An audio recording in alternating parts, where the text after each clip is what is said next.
y curso el séptimo semestre de la licenciatura en Pedagogía en la Universidad Pedagógica Nacional, ubicada en Ciudad Altamirano, Guerrero.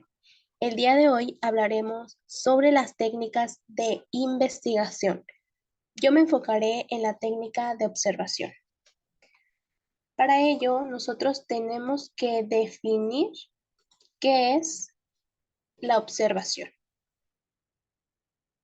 El autor Nat Force en el año 2007 menciona que la observación es un elemento fundamental de todo proceso investigativo, ya que gracias a la investigación nosotros vamos a recabar un mayor número de datos dependiendo del tema que hayamos seleccionado. Y menciono también que gracias a el método de la observación, gracias a esto, pues conocemos lo que viene siendo algunos medicamentos o algo que se relacione con las ciencias. Ahora, otra definición de la observación es que es una técnica que consiste en observar auténticamente el fenómeno, hechos o algunos casos. ¿Para qué? Para de ahí ir tomando información y registrarla para su posterior análisis. O sea, lo que quiere dar a entender es que no nada más vas a observar, sino que vas a interpretar la información y de ahí vas a sacar un análisis de lo observado. Aquí, en lo que viene siendo la observación, hay dos clases. La primera de ellas es la observación científicamente. ¿Aquí qué se hace? Bueno, aquí el investigador va a ir observando un objeto que sea claro, que sea definido y también que sea preciso. ¿Para qué? Para saber lo que se va a ir observando. Ya que nosotros determinemos qué es lo que vamos a observar, también vamos a ver qué datos vamos a recabar más que nada y también vamos a ir preparando como investigadores un instrumento para ir registrando lo que viene siendo los datos que vamos a ir obteniendo. La siguiente clase de observación, la segunda, es la no científica. Aquí solamente se va a observar, pero sin prestar mucha atención, ni mucho menos vamos a tener un objeto al cual vamos a estar observando. Y no vamos a tener una preparación previa para ver qué es lo que vamos a observar, qué datos vamos a sacar, cómo vamos a estar implementando una actividad para que de ahí mismo nosotros como investigadores vayamos registrando lo más importante. Para ir observando tenemos que centrarnos en algunos pasos claves, perdón. El primero de ellos es determinar el objeto que se va a observar o incluso la situación. Después, el segundo paso es ver los objetivos de la observación. ¿Para qué estoy observando yo? El tercero es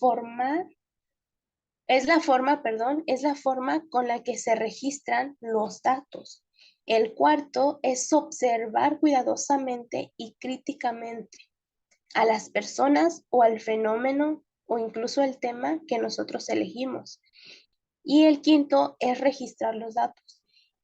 El sexto es analizar e interpretar los datos que nosotros ya registramos, porque no nada más es observar y registrar y ahí los vamos a dejar. No, también es interpretarlos y crear o elaborar un informe con los datos obtenidos. Y finalmente, crear también lo que viene siendo conclusiones basándonos en los datos que ya obtuvimos. Las modalidades de la observación científica, pues hay varias. La primera de ellas es la directa, que pone en contacto, que se pone en contacto el investigador con el fenómeno o con el tema a investigar. El siguiente es la indirecta. Aquí el investigador trata en conocimiento del fenómeno. Aquí el investigador más que nada va a ir investigando lo que ya se ha observado o lo que ya observaron las otras personas para de ahí mismo familiarizarse con el tema que va a llevar a cabo. ¿Y de dónde va a buscar esa información? Bueno, la va a buscar de libros, de revistas, de informes, de grabaciones o incluso de fotografías, para de ahí mismo él ir partiendo en lo que viene siendo esta investigación. La siguiente es la no participante. ¿Por qué? Porque el investigador va a recoger la información desde afuera de un grupo determinado y para nada él va a ir a intervenir a ese grupo. No les va a aplicar una actividad o solamente se va a dedicar a observar el comportamiento o incluso, pues si están en español, va a ir observando, en la materia de español, van a ir observando qué se está realizando y cómo los niños están involucrándose en lo que viene siendo la materia.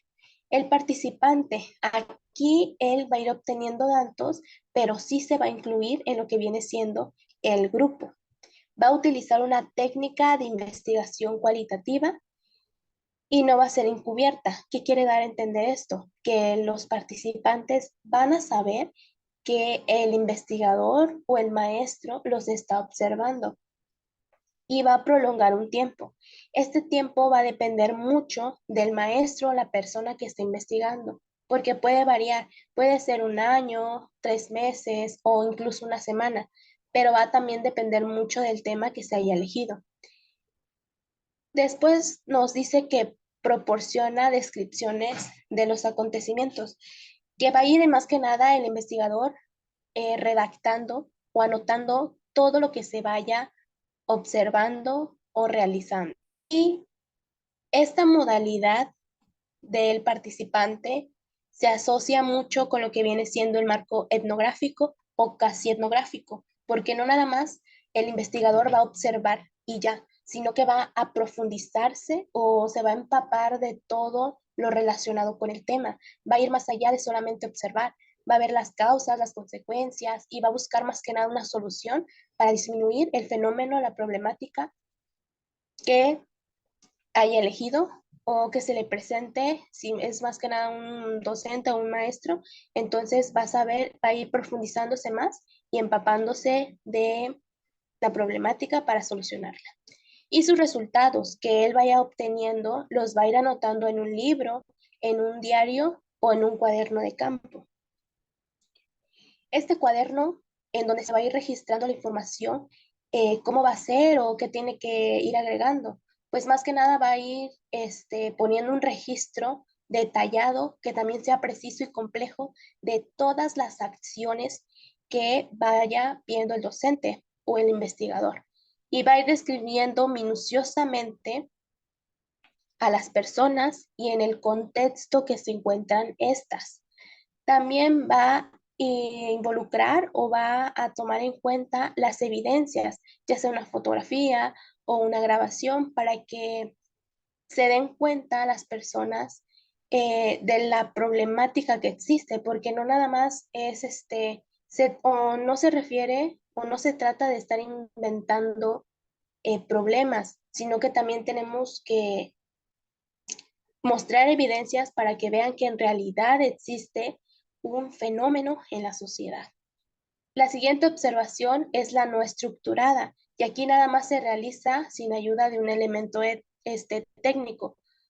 Nada más es observar y ya no voy a registrar nada o no voy a tomar en cuenta nada, nada más observo por observar. La siguiente es la estructurada.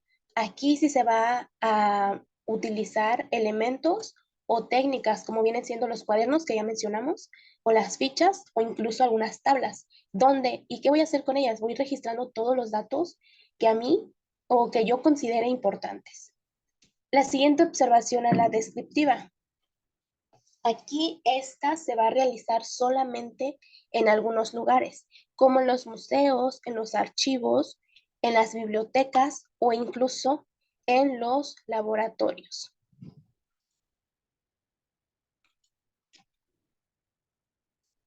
Ahora, el siguiente tipo de información es la individual. Aquí solamente el investigador se va a, se va a dirigir a solamente una persona. Y la siguiente es la observación en equipo o grupal. Aquí el investigador va a involucrar lo que viene siendo a varias personas, pero no con eso quiere decir que nada más va a ver el comportamiento del grupo, sino que también de manera individualizada va a ir observando a cada miembro que conforme el grupo, porque cada individuo es una parte de un todo, que en este caso va a ser el equipo. Ahora, el observador utiliza instrumentos para ir registrando los datos obtenidos de los fenómenos o de los grupos de personas a las que está observando. La primera de ellas es una lista de cortejo. Esta lista de cortejo la utilizan más que nada los maestros dentro del salón de clases.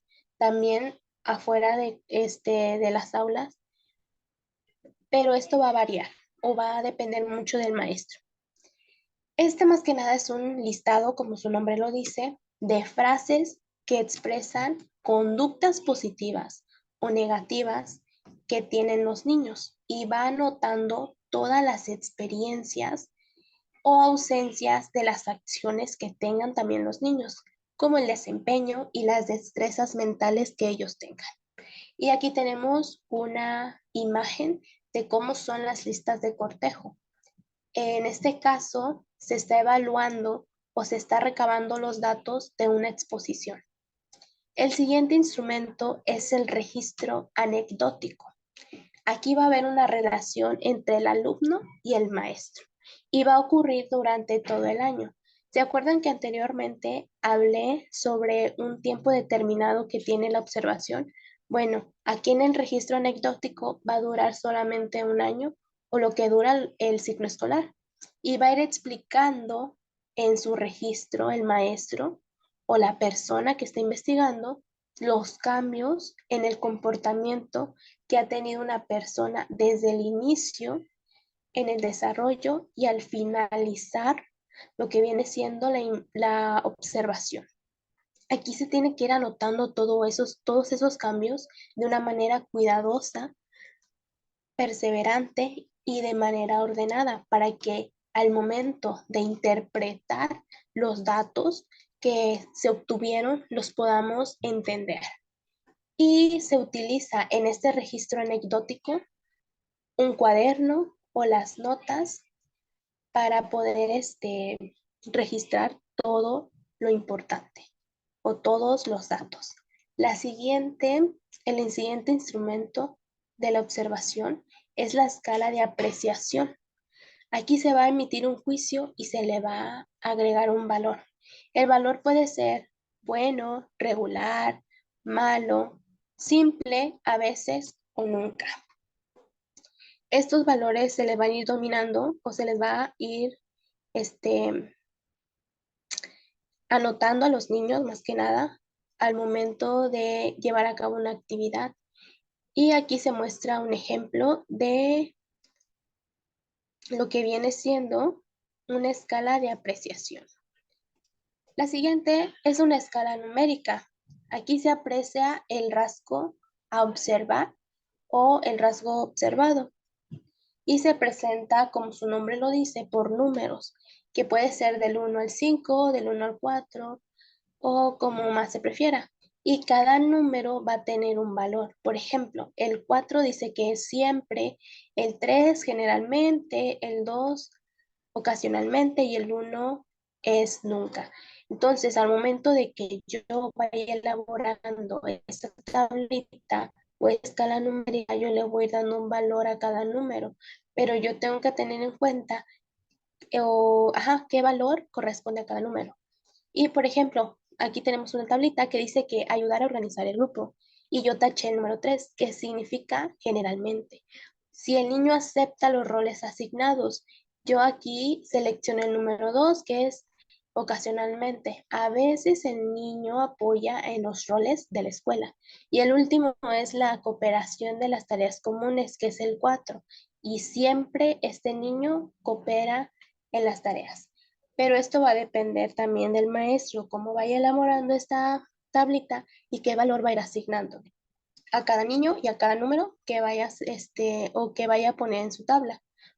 La siguiente es la escala gráfica. Aquí se interpreta de una manera o se hace una línea en donde que cada extremo va a haber una escala. Por ejemplo, aquí en la imagen nos dice que en la derecha está lo positivo, en el izquierdo está lo negativo y en el centro pues está lo neutral, dependiendo de cómo el niño se comporte.